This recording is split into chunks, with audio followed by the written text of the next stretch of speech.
I'm Kay Bess, and this is The Beehive.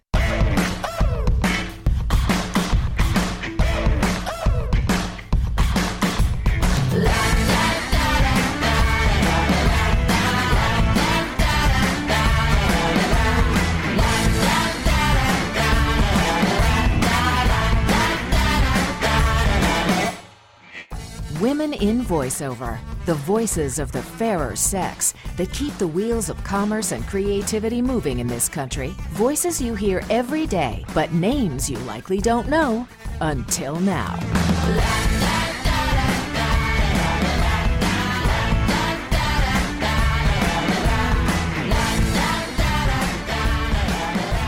Welcome to the Beehive, everybody. I have a very special guest today. She has been called the Meryl Streep of the genre, which I cannot think of a more fantastic way to describe her. She is perhaps the most prolific voice actress in video games to date. If you're a player of video games, she's been in practically everything, but she's probably best known for her role as Commander Shepard in the Mass Effect series of video games. But she has all kinds of other experience in voiceover. She's been a prolific commercial voice actress and quite a prolific animation actress. So Jennifer Hale, I am totally thrilled that you're here. I wanted initially to bring to light people that aren't very well known, but who work every day. But the truth is, outside of your fandom and your status in the voiceover world, I'm invisible. People don't know who even prolific voice actors are. Nope. I don't know about you, but I get up in the morning and sometimes even when I have a session, I jump into my day and I never wash my face or anything. I'm just like, I'm out the door. So I'm at Whole Foods and someone recognized me and I was like, oh no. And he goes, can I get a picture? I was like, okay. As long as you don't post it on social media. Well, it's going to be around long after the apocalypse, I swear. These pictures. But it's nice to have the anonymity, I will say. Yeah. Well, first, I want to say, just so I get this on the tape, Jennifer Hale, welcome to the Beehive. Thank you. I'm so excited, K-Bess, to be here. In the realm of video games, are you best known for Commander Shepard?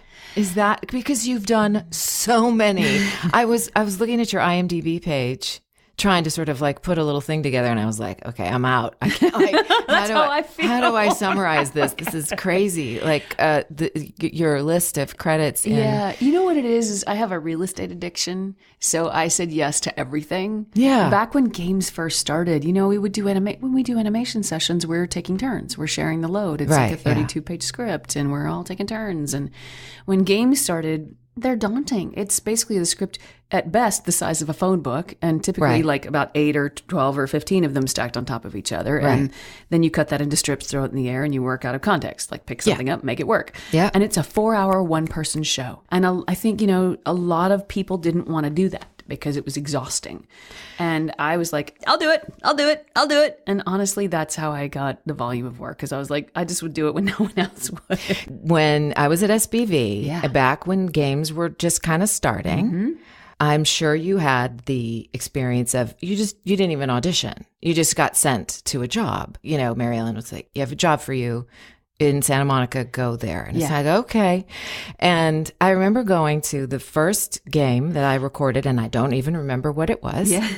And I did the character that they wanted me to do. And then they said, okay, so now we just need to get some screaming from you. Yeah.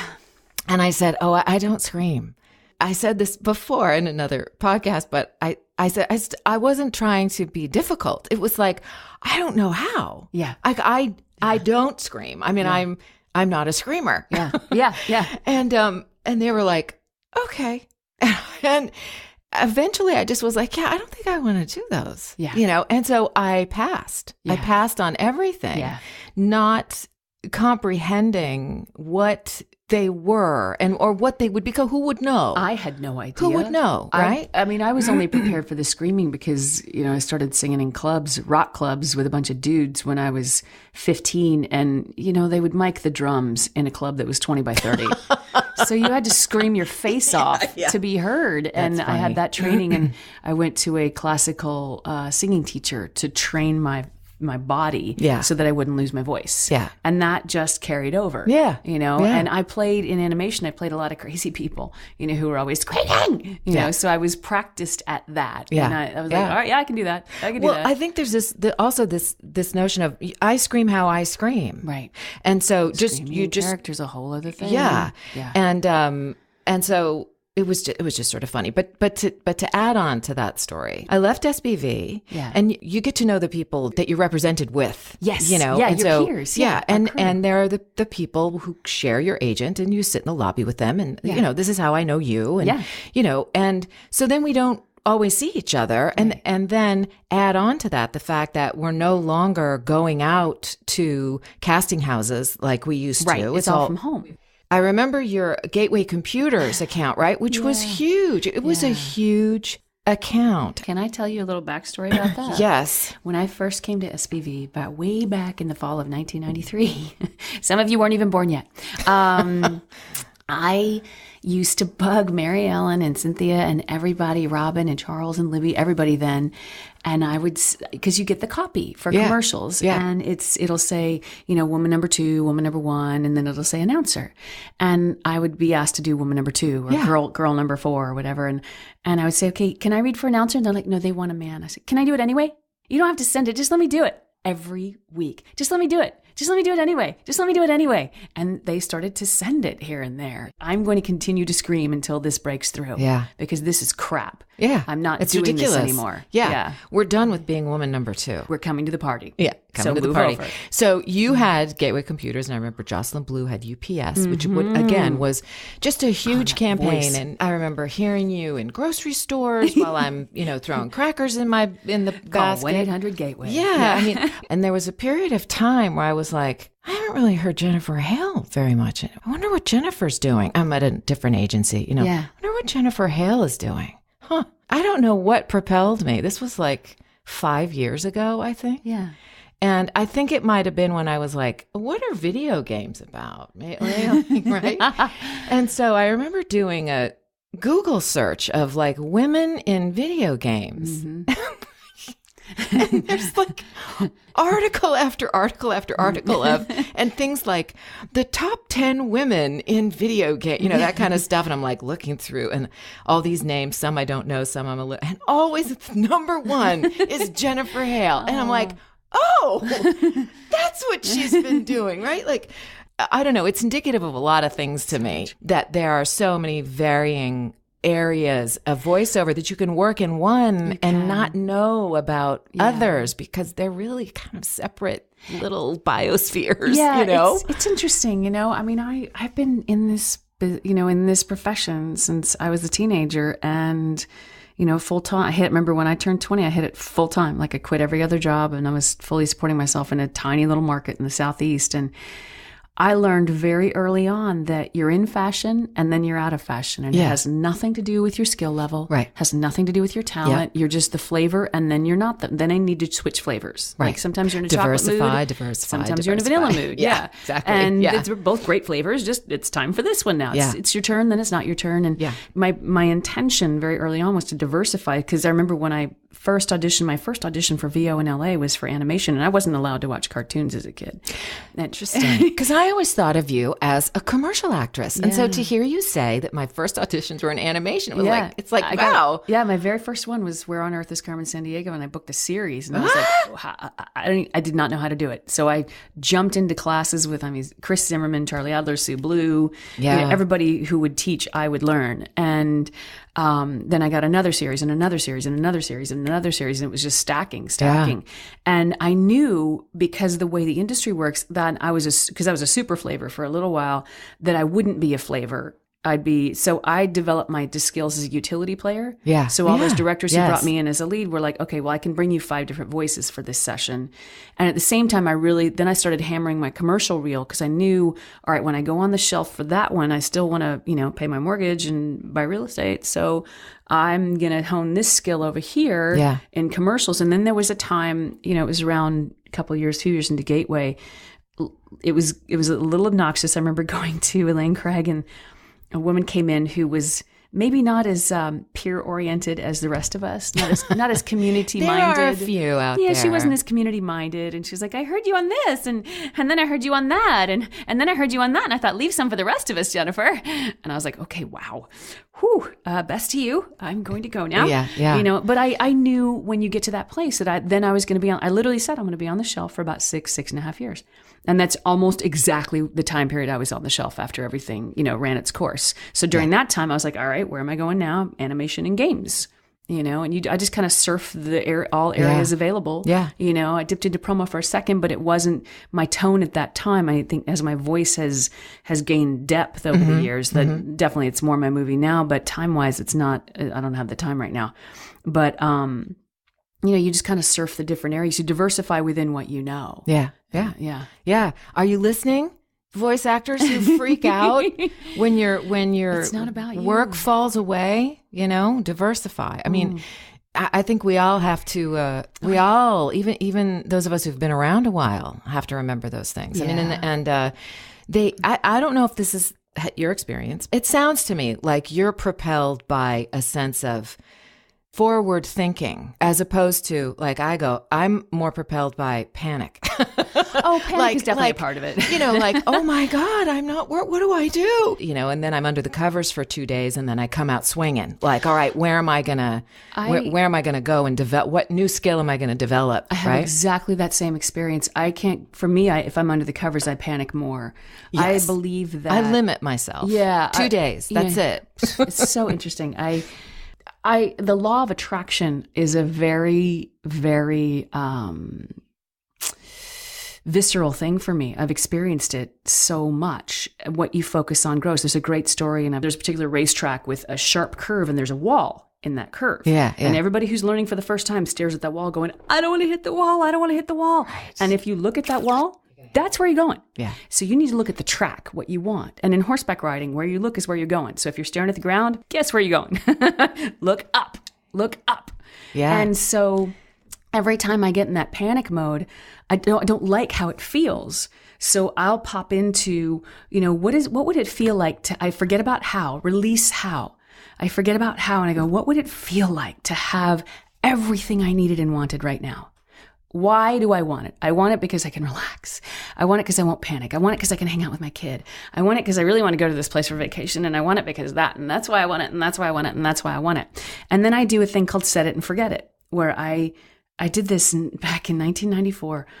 I was working on Carmen Sandiego, and I was still waiting tables at Gladstone's Universal City as a cocktail waitress. They had no cocktail area. It was hilarious in that really annoying way. And I would come home, I'd go to animation and make, $400 and some for a session and be like, oh my God, and then come bust my butt for $8 a shift, know? Yeah. And I was like, there's some contrast. Yeah. And I came home one night and I wrote down everything I wanted on the back of a grocery bag. I lit a candle and I was writing it with a black Sharpie, and then I burned the edges of the candle and I stuck it on the wall. And, a few months later, I moved into a place that I lived in for 5 years until I saved up enough to buy my first house.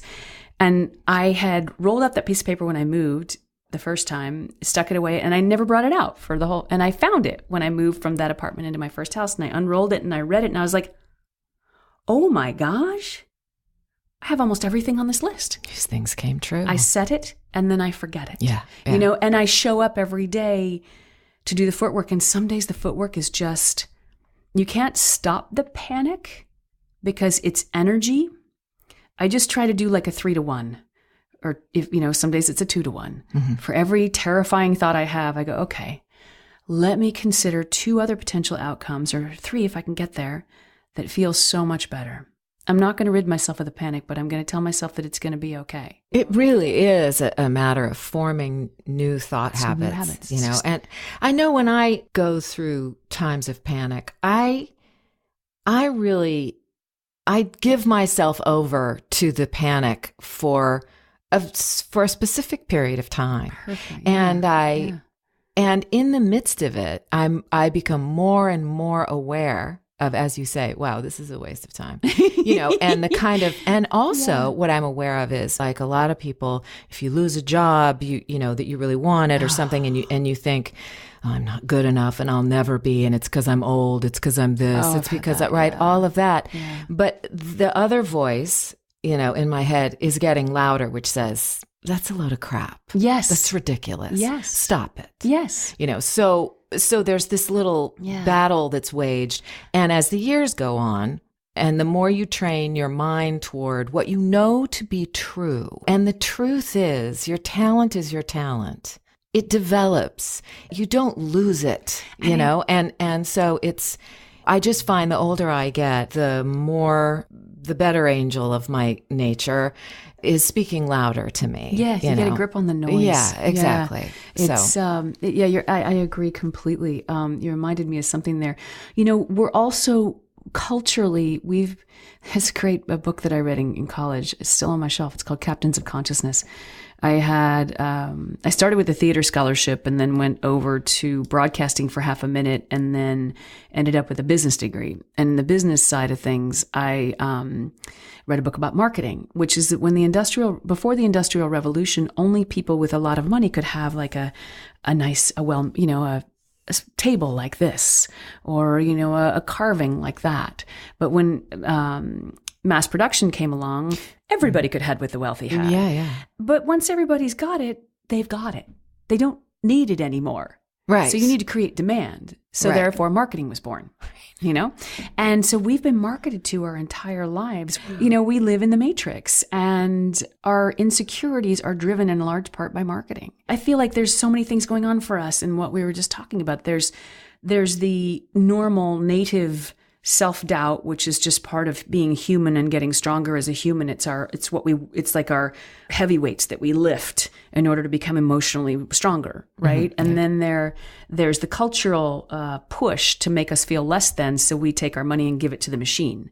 And then also we are breaking paradigms, especially with age. We just saw Wonder Woman together. Yes, I know. Oh, what an amazing night. It was an amazing night. Great movie. Yeah, and Robin Wright, who is the general, I think she just turned 50. You know, and she's kicking ass. I'm considering, I'm close to her age, and I'm considering starting a martial arts training in the fall. I want to get a belt. I want a belt. I don't know if I'll do it, but it's like that's the thought for this week.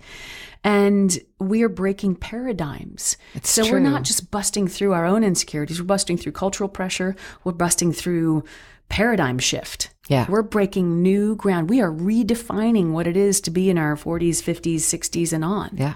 We're redefining that. Yeah. And it's brand new territory. Think of walking down a trail that's never been done before. You've got a machete if you're lucky, and you're just chopping at that brush. It's such a testament that the women in their 20s and maybe even 30s are like, I don't understand what the big deal is. What's the struggle? I'm like, well, I guess that means we've won. Okay, never mind. You weren't there. Never mind. That little battle of, am I too old? No one's done this. Can I enter the world of animation at age 55? Yes, you can. Can I do that? Do I get to do that? And you kind of go, well, of course you can. If you're competitive, are you good? Right. Do you have an agent who believes in you and gets you in front of people? Well, then why not? Yeah. So you're right. It is new ground. And the only way that the road will not be paved is if you don't walk it. You don't show up with a brick. Yeah, exactly. It's Napoleon Hill, that book, Think and Grow Rich. Mm-hmm.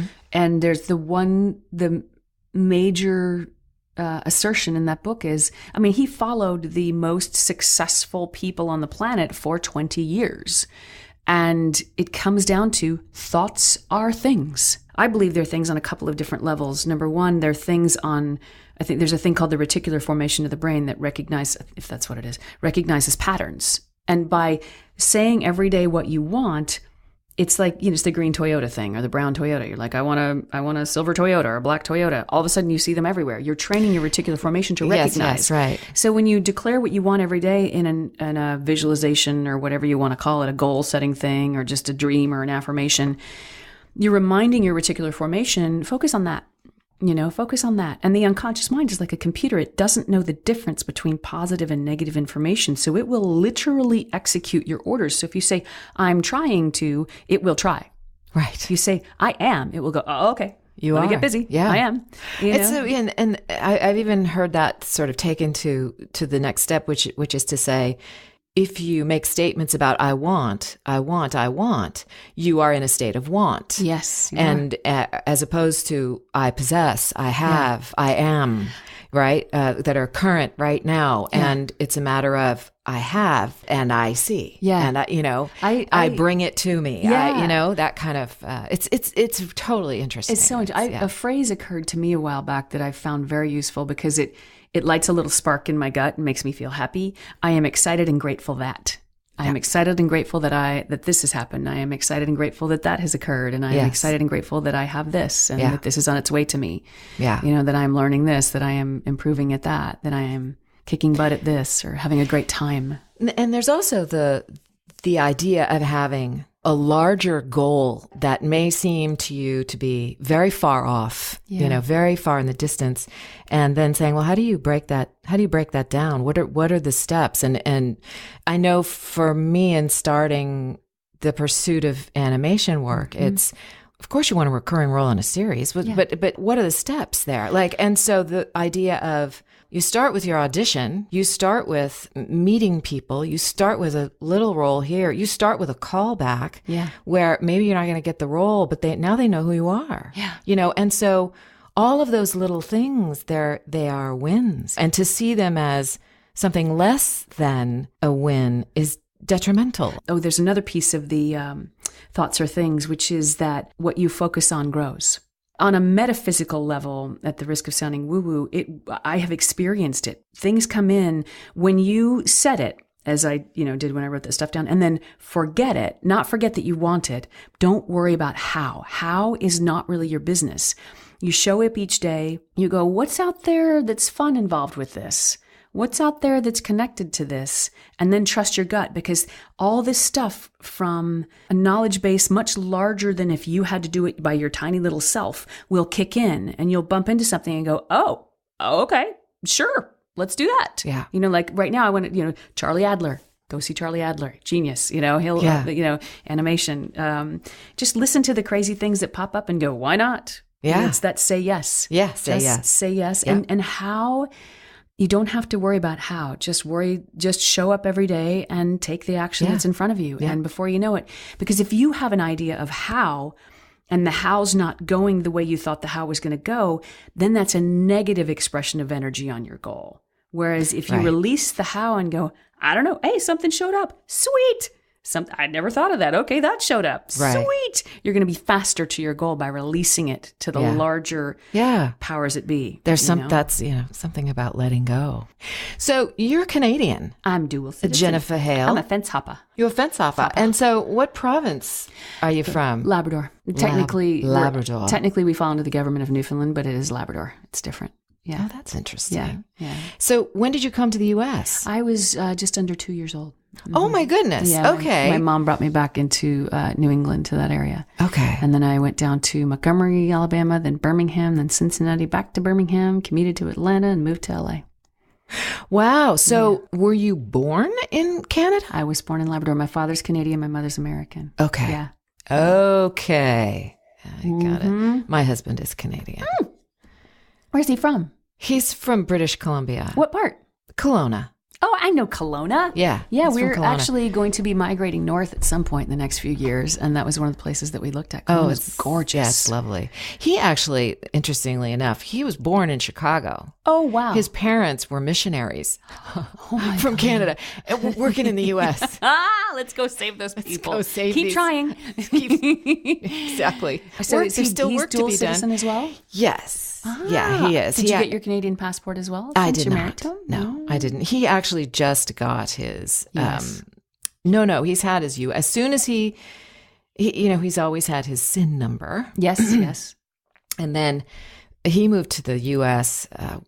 When he was actually 30 years ago. This past Labor Day. Wow. And he was working at the Four Seasons in Vancouver. Oh, yeah. And they were opening the property in Beverly Hills. Oh, and they said, anybody want to go? And he said, I do. And I'm already an American. It's so funny. I had this whole idea of why you came to LA, which was like, well, I'm sure she wanted to be an actress. I did. So you came to LA by way of the South? Well, I went to a fine arts high school in Birmingham, Alabama called the Alabama School of Fine Arts, which is an awesome place. And I would never have survived traditional high school. I would not have made it. It was not a happy thing for me. And then I started working at a video production house, and they were right next door to an audio studio called Boutwell Studios. And Greg Bass and Courtney Hayden brought me over there to do a voiceover. They paid me $30, and I was blown away. I was like, yeah, I'll do that again. Great. $30, are you kidding me? Yeah. So I made a little demo tape, and I got them to mentor me, and I bugged them regularly, and I'd redo my tape, and it was tape, and I'd go cold call. I put myself on a schedule, and I'd cold call ad agencies for work because there were no agents in town in Birmingham, and it was mortifying. I put on a little suit, put my hair in a little bun, and I'd go meet with them. Oh my God, how terrifying. cute. Oh my God, I was so terrified. But you did it. I did it, and I did a lot of on-camera commercials as well. The kind of thing where you just show up and they show you 32 seconds of copy that you've got to complete in 29.5, and you're carrying your own mic, handheld mic with a cord attached in the glaring sun in the deep South in the summer. Don't get too sweaty because you got to look good, that whole thing. And then I went over to Atlanta just to expand my base, and I had a very substantial, an excellent theater scholarship in college, but I was redoing a lot of the courses I'd done in high school, and it felt like a waste of money and time. And the style of work they did was very presentational, and it just felt awkward to me. I was like, this is not my thing, And so I swapped out and went to a different university because once I didn't have the scholarship, I couldn't afford that one. Yeah. And in the meantime, I'm in university. I'm still, working 30 hours a week at the production house to be in a PA, which is invaluable. And I'm commuting to Atlanta to generate work. And I got my first audition for a film. And I was like, okay, this makes sense to me. And I booked it. And I was like, oh, cool. And it was a TV pilot. It never went, but it was amazing. And then I booked another TV movie of the week. And I got to work with John Lithgow, who was just... He was delightful. Great. I had just lost someone very close to me right before the shoot, and I was playing basically a hooker, and I had crap tons of makeup on. And I remember the green room was just a room at a hotel because we were shooting in a hotel. Walking into the hotel, and he was stretched out on the bed taking a little nap. And I walked in, and he said hello, and he'd heard about what had happened, and he said he was very sorry. As soon as he mentioned anything, that compassion from such a kind man, it was like bloop, my eyeballs were full of tears, and I was like, oh no, mascara, can't, pounds of mascara, can't do it. He's like, no, definitely. And he used to invite me to run lines with them and go to lunch with them. And it was such a lovely experience. And I got to play Rod Steiger's daughter in a movie of the week. And that was one of my favorite acting lessons. That man, we rehearsed the scene where I would run down the steps and he would give me a big hug. He'd just been released from prison for tax something or evasion or something. And we rehearsed it. And it came time to shoot. So the scene was I run down the stairs, I give him a hug, and then I'm like, hey, now come on, why? I was all mad at him about something. So when we go to shoot, they're running, I got speed, action, we go, I come running down the steps, he freaking body slams me with his left shoulder and I go flying off of him, a couple feet off of him. And I was like, steam was coming out of my ears, and I instantly got it. I was like, that's freaking perfect. And I was like, Dad, and I came up the steps, barking after him. And I was like, wow, what a lesson. Because I was so polite at that age. I was like, oh, I don't want to offend anybody and I don't want to take up space. And that man took the space. He didn't offend anyone. He didn't overstep, but he took the space he needed the way he needed it. And that was a huge lesson for me because polite acting is not interesting at all. No, so it's not. That was a remarkable experience. Yeah. So, when I moved to LA, it was to do film and TV stuff. And I got like a gig here and a gig there. And I had a very fortunate thing. Santa Barbara, which was the only soap opera I ever watched. I don't know if you remember it. It was way back. I'm from there. So when they came out with the soap opera, I'm like, wow, that's not what my life looked like. Robin, I was just blown away by the acting on it. That's why I watched it. Robin Wright was on there. Oh, she was extraordinary then. And I was like, these people are amazing. This is what should be happening. I was just glued to it. And they had... It's pretty serious training ground. It was incredible. Well, they had like a star search, kind of a talent search. And I'm telling you, I used to Oh, I was not master of my appearance in any way, shape, or form. I had very large, very frizzy hair. I wore big baggy t-shirts and big baggy pants. I mean, it was comical. And, I was consumed with insecurity, as one is, at that age. And I even more so because of my upbringing. But I was determined I was going to figure this out, and I really wanted to be on the show. So I bought a book about brain function because I was I was not expecting you to say. Know, sorry. So I bought a book about how to tame my hair. No. I bought a book about brain function. Because I was consumed with this awful insecurity, and I just knew in my gut, like, this isn't going to win anything. And so I read the book, and it talked about how you can reprogram your subconscious mind. And I made the little tapes with affirmations, and I did them all in the present tense. And I followed the rules, and I listened to it, twice a day. Some days I was like, I missed a time. Is it still going to work? And I tried to get in 30 days before the auditions. And I went to the auditions with my baggy pants and my huge hair. And there were 1,500 people there. And there were some stunning specimens of women there, girls there. And I was like, oh, nope. Stick to your training. And I walked up to the front, and I made the guy take my demo tape that I had, and I did my reading, and I got a call back, and I was blown away. And, they saw, I think at the time it was, a lot of people. They saw 6,000 people around the country. Sure, yeah. Because we didn't have social media to spread the word, right? Yeah. And I got it. They wrote a part for me, and I worked on Santa Barbara for a week. So I had that coming into LA, and I got to work with those people, A. Martinez, and just some wonderful people. So I had that momentum, and then I got to LA, and it was like, because in order to make enough to pay your bills, a job every few months is not going to cut it. So I actually had to fake a resume to get a waitressing job because I'd never done it. Right. So I'm sorry, I lied. I apologize. But I ended up being server trainer at the restaurant where I was because I'm just that bossy. Yeah. And I probably got a book on restaurant function. And I'm a nerd. And then I remember one day I had the intuition. I was like, I should make a VO tape just to get some money coming in, just to survive, because I'd run through all my savings. And I lived off $1,250 a month. I used to budget every single penny. And I lived in a couple rooms in the side of this woman's house and just kind of struggled and did my thing. And I made a tape.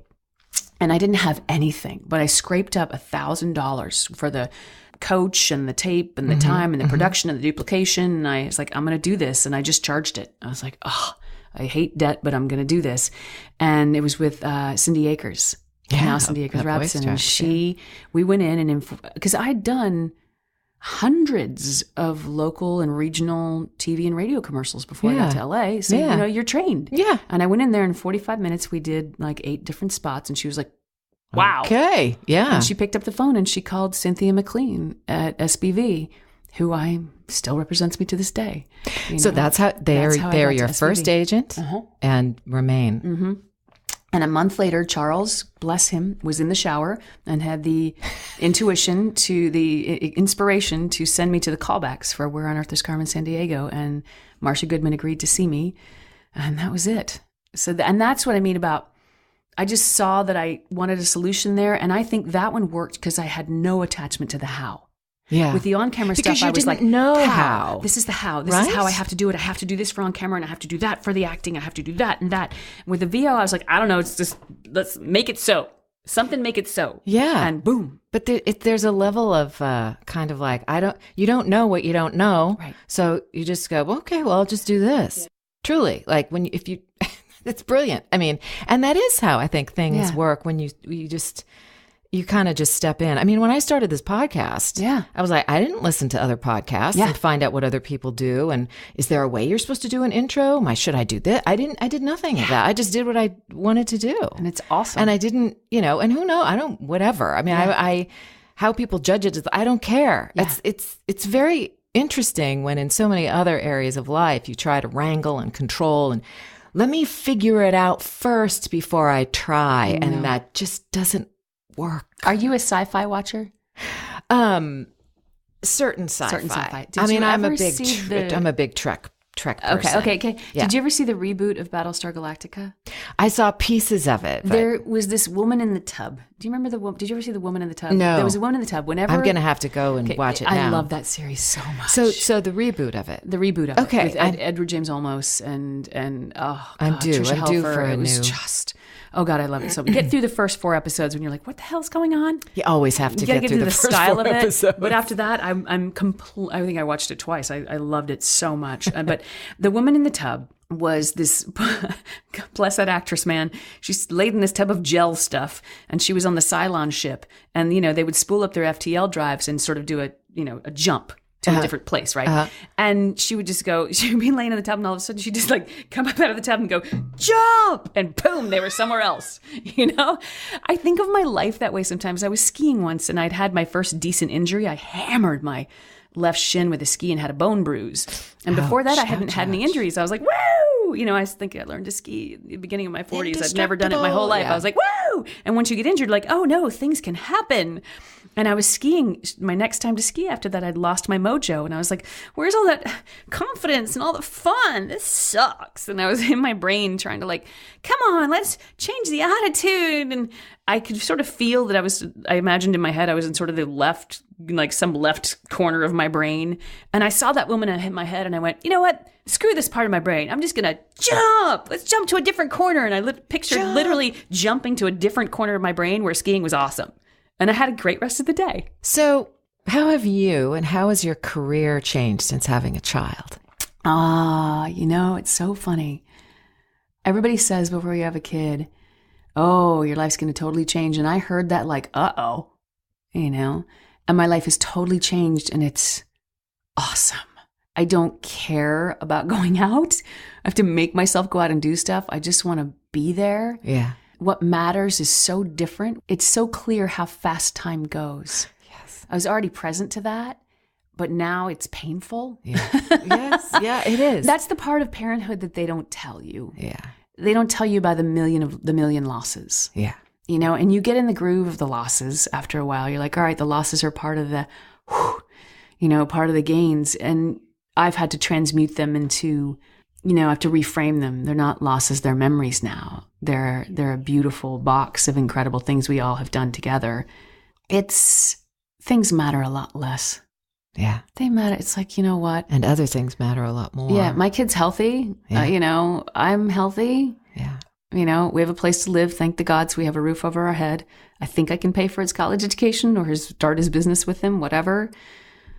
But, I got pretty clear about 10 years ago anyway that I don't need anything. I had done my first signing in New Zealand, and I spent a few days. It took a little extra time because if I was going to be down there, I was going to do something. I had a map of the world on my wall at my desk, and I just stuck my finger on something near there, and I ended up in Vanuatu. And came home, and I had all these singing sessions scheduled because I was doing a show with Andre Benjamin, Outcast, Andre 3000. He's a brilliant writer, singer, performer. And he's a big, star. So all those sessions got moved, of course, and I had suddenly 2 weeks free. And I was feeling depressed. I had everything, but I was depressed. And in my past experience, when I was really depressed and there was no way out of my own backside, I would go volunteer. Yeah. It was like the only way to make it go away. Mm-hmm. And so I thought, all right, I need a volunteer vacation. So I went online and I found it. I ended up in Thailand in this little community in Buriram, which is down in the south of Thailand. And I lived with the locals and watched the kids come home from school. Not all of them, but a couple of them. I was like, why are those kids looking? What are they doing out there? They'd just be walking around looking at the ground and like grabbing for stuff. They were hunting rats and lizards for supper. And the school had nothing. And the kids were so happy and so wonderful, and everything was clean and everybody was grateful. And they were normal discontents and partied and they did their thing. And it was hilarious and awesome and fun. It just got me on a cellular level, because intellectually you get like, I have a lot, but going there and being in it. I remember I came home and a friend of mine picked me up at the airport, and we stopped off at like Whole Foods to get some food because I was starving after the 17-hour flight. And I stepped in the door of Whole Foods, and it hit me like a giant invisible wave. When I stepped literally at the doorway, I saw all those people in there that had no idea what they had. And I saw all this stuff. Yeah, abundance, like a ridiculous abundance. It's excess. It's excess. Yeah. We don't need it. Yeah. We don't, and it's fine to want it. It's fine to enjoy it. I enjoy going to Whole Foods, but it's not necessary. Yeah. So that kicked in for me, about 10 years before I had 4 years before I had my little guy. And, and just with him, I'm very clear, like, no, a lot of hand-me-down, a lot of, who I am in the world and what I say in the world and what I represent in the world means more because someone's there. They don't do what you say. They do what you do. You know? That's the truth. And, it's funny. I've been through a lot in my life. And before my kid was born, I'm like, yeah, you can't get me. Good luck. And now that my kid's in the world, I'm like, oh no. Okay. Is he okay? Everything's fine. Everything's fine. 3 good thoughts, you know? for every panic so true. There's something about it, man. It's terrifying. Yeah. It's fantastic and terrifying. If you're thinking about it, do it. Yeah, it's the greatest thing in the world. Yes, I've heard it referred to as the long goodbye. Oh my gosh. Motherhood, right? I mean, cry. it's like, it's as you say. I mean, it's like a series of, again, it depends on how you look at it. It's a series of losses. It's a series of, it's memory building. I see people with babies, like 8-month-old babies, right? Which is my favorite age. They're so squishy and chew on them. dependent on you, and they can't run away from you, but they're so aware, and they look at you, and they respond, connected. and so connected. And I look at them, and I go, I had that. Yeah. And it's a feeling. I look at it, and I go, oh, I want that. You still have it in there. And I had it, and she's still, my baby. It is a loss. It's a memory. It's something that has made your heart bigger. It's just, and it's joy after hilarity, after silly, stupid stuff that is just the best. And do you feel like there's, in the course of your career, like there was any just sort of big major obstacle that you had to overcome to do what you wanted to do? So interesting. Someone asked me a question like this the other day. The only obstacle I've ever had to overcome is in my own head. And I think that's true for all of us. No. Just no. Just no. Jennifer Hale says no to the obstacles. I just say no to the obstacles. I really do. All right. Well, we are going to now play Beehive Roulette. Okay. Oh God. All right. Should I be nervous? All right. No, don't be nervous.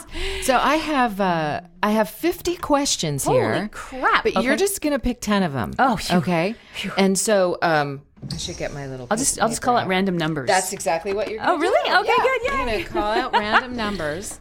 All right. So I have numbers in my head. You want them? Yeah. Just name one at a time, and we'll go. So okay. Choose your first. 4. Do you like your handwriting? I do. Sometimes I'm like, I wish that was different. But then I go, oh, whatever. Knock it off. It's your handwriting. Yeah. Okay. 21. Who do you miss the most? Oh, wow. That's a good question. Right. My kid when I'm not with him. My horse Tibbets. He's been gone 10 years, and I think of him every single day. Wow. 12. Do you like stinky cheese? No. No. I love dark chocolate. I'm not a stinky cheese person. 42. What's your favorite cocktail? Ooh, I don't drink very often, but when I do, I like a glass of red wine or like a vodka cranberry lime soda kind of mix up. Right on. Yeah, maybe a margarita. 24. How do you like your eggs? Egg salad. Egg a lot salad. of mustard, a lot of dill, a lot of celery salt. Okay. 19. What is your least favorite thing about you? That I worry. Mm-hmm. Yeah. That I doubt. That you doubt. Uh-huh. Yeah. Let's see. 32. You're picking such good numbers. Am I? Yeah. What's going on? It's funny. There's a pattern sometimes. Like I've asked certain questions here several times, but I don't think I've ever asked that question. Oh, yeah. Good. So, Yay. And so, I'm sorry, you said 32? 32. Okay. What's your favorite sport? Oh, anything with horses. I love watching the soccer, especially finals of things. Rock climbing, of course. Okay, let's see. 48. When and where were you born? Goose Bay, Labrador. 9-something in the morning, January 1st. That's all you're getting. Wow, you're January 1st, baby. Yeah. 2 more. 3. When did you last cry? What time is it? I cried at Wonder Woman. Those action things got me, you know? So that was Friday. Yeah. Yeah, but I'm like waterworks. I feel everything. Yeah. You know, I think people are under the mistaken notion that if you cry a lot, you're weak. I think you have to be really strong to walk through the world feeling that deeply and function. I agree with you. Yeah. I'm functional. Leave me alone. All right. Two more. Did I do 19? I did do 19, didn't I? Yes, you did. 7. If you were another person, would you be friends with you? I would. Because I need friends. And I imagine you're a good one. I'm a good friend. Yeah. We need good friends is what we need. Yeah. I am a good friend. All right. And your last question. Uh-huh. Which one?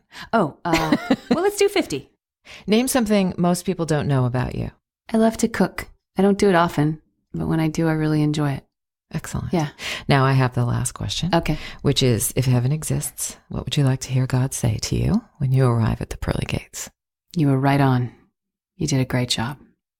Excellent. Yeah. Jennifer Hale, thank you so much for Thank you, joining me in the Bess. Beehive. Thank you. Where can people find you? They want to find you and follow you. Jennifer at jenniferhale.com. Okay. I am at jhaletweets on Twitter. Jhale Tweets. Mm-hmm. And then I have a little podcast called The Art of Money, about money and stuff. I didn't know that. Mm-hmm. Mm-hmm. You could have said that would name something people don't know about you. Oh, yeah. Well, yeah. So tell me what's the podcast? The Art of Money. It's on iTunes. Money. It's just started. We only have 3 episodes in the can, but it's just money has been mystified in our culture, in our system, I should say. People don't know a lot about it, and they're getting creamed as a result of it. And I'd like to Isn't intervene. that the truth? Yeah. It's one of my favorite things, one of my favorite hobbies. Not the accumulation of it, but the understanding and the knowledge. And there's just a few things people need to know. And if we don't educate people, pretty soon we're headed for a really bad place. Fantastic. Thank you. Thank you so much. This was so fun. Yay. Yay. And thanks everybody out there. Thanks for joining me today in the Beehive.